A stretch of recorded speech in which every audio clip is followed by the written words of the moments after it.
Hello everyone, welcome to a LEGO Marvel set review. Taking a look at set number 76278, Rocket's Warbird versus Ronan. This set contains 290 pieces, 2 minifigures, and released officially on January 1st of 2024, and is based off of the first Guardians of the Galaxy movie. If you do go on to enjoy this review, make sure to hit that like button as well as subscribe. Let's get into this review. So starting off with the main build, it is Rocket's Warbird itself, based off of the end fight scene from the first Guardians film. And this is technically the first time they've done this in a play-scale form. I know there was like a Comic-Con Microfighter-esque one released years ago, and yeah, that one's cool and all, but like nothing really captures the look from the movie like this one. I mean, if you're curious, I'll throw an image on screen of how it appears in the movie, and I do remember that noting to myself that this set was missing a few of the white lines, but for a first iteration, after how many years of the movie, I mean, I guess I'm willing to give it a pass, mainly just because this thing is so nice to handle. Like, I put my hand like this, and I just instantly want to swoosh it around. It's very fun for what you're paying. I don't at all, like, at second glance, really question the price, I guess. Like, it was a fun build technique with some interesting pieces, and you're going to see how this has a lot of fun play features. So you notice these big giant cannons, which I think were used in the movie to blow a gigantic hole into Ronan's ship. So basically, yeah, they capture that very perfectly using a stud shooter rotary piece, and you can turn the knob here, you can see, and basically how that works is as you turn the knob, it's supposed to fire off a bunch of studs, but I'm trying to be very careful here because studs are very easy to lose, and there you go, it just demonstrated I almost lost one.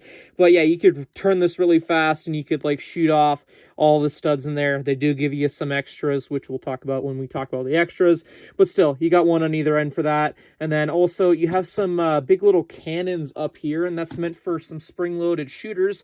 I normally don't display my copy of sets with spring-loaded shooters in there, because normally, LEGO likes to have their models of the spring-loaded shooters have it so it's almost too easy to trip them. So you can see I loaded in one on one side, and if I just, I don't know, tried to pick it up, there you go. You see my reasoning as to why I don't always load them. But yeah, I guess that's cool. You just got to be really extra careful when you're picking this up, because like I just demonstrated, very, very easy to trip, but very cool nonetheless.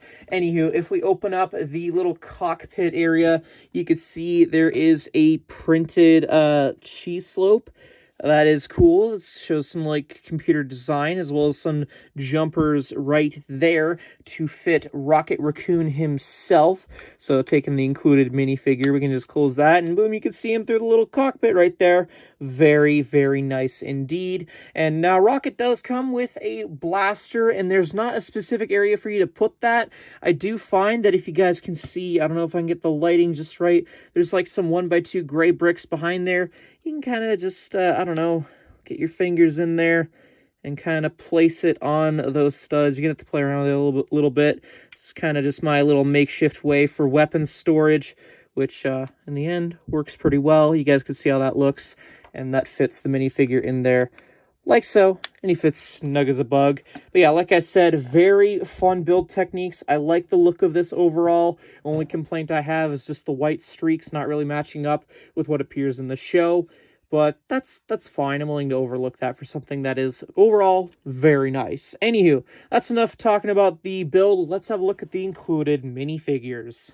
So, having a look at the two included minifigures, on the left you have Rocket Raccoon himself, which is not exclusive to this set, as he currently, as the time of recording, comes in the Guardians of the Galaxy Milano ship, which is a much bigger set, but I can excuse that because those are both based off of the first movie, and the minifigure lineup for that other set kind of makes sense to have him as well, not be exclusive, but it's okay. I own both sets, and I don't mind having two copies of Rocket. I think they capture this figure okay, definitely show accurate, image on screen of how he appears. I don't know, maybe you can call me old-fashioned, but I still prefer the original one that came out with the polybag that was meant to be for the Ravager outfit. I just think this figure is much more detailed overall compared to this guy, but that's basically saying accuracy be damned. But besides that, very cool figure. However, Ronan on the right here, currently exclusive just to this set. I am not a fan of this guy. This guy literally screams half-assed. Why do I say that? Well, let me just throw an image on screen of the original Ronan the Accuser minifigure, okay? And then you guys start to notice the quality differences, how many years apart? Okay, well, if you're not convinced, let me throw an on-screen appearance. And you starting to see my issues here? Like, yeah, sure, they captured the hammer okay. I mean, personally, I know they probably wouldn't have gone as far as to print it, but maybe a sticker to throw on the side of the hammer for the Infinity Stone would have been cool.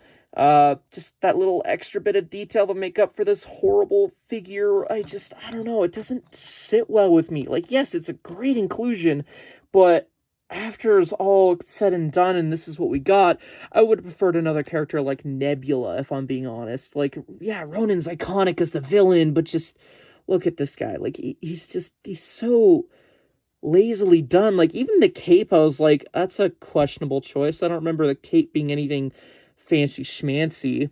Like, everything about this figure just seems like they wanted to put extra, but they just didn't want to capture the lightning in the bottle they did all those years ago. So, not a fan of this guy at all.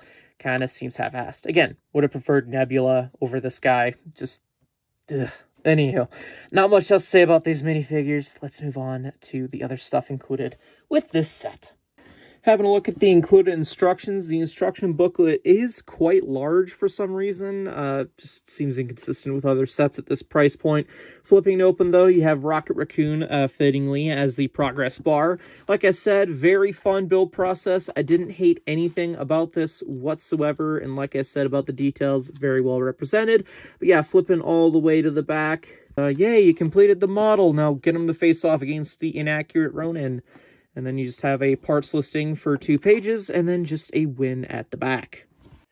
As for extra pieces, this is all that I received with my copy of this set. Overall, for a set that retails for 50 Canadian dollars, I don't mind that I paid full price for this. I could see why some people would think that this would be better to pick up on sale, and you wouldn't be wrong. Like, getting the Lego set cheaper than retail is always fine, but I don't mind paying full price for this myself, like I mentioned 2 seconds ago. I don't mind the non-exclusive Rocket Raccoon variant. Like I mentioned earlier, I would have preferred any other character if they were going to half-ass it, like, without any detail than Ronan. Like, Ronan's like one of those ones where he has such an iconic design, and the cheaped out version definitely screams that. I could live without this figure. I could live with a different character entirely. Like, throw in Groot, for Pete's sake. Like, it would have been a better inclusion than this. I'm not a fan of that. But anywho, that aside, I definitely suggest picking this up. I am almost guaranteeing you guys that this is going to look great on display with your Guardians of the Galaxy ship. In fact, actually, while I'm mentioning it, here is the set next to the Guardians ship. I think these two look really nice on display together. And if that helps, hey, go for it. Pick up Rocket's Warbird. Definitely okay of a set. Anyways, guys, that concludes this review. If you enjoyed, make sure to hit that like button as well as subscribe, and I will see you all in a future video. Until then, guys, I'll catch you later. Bye-bye.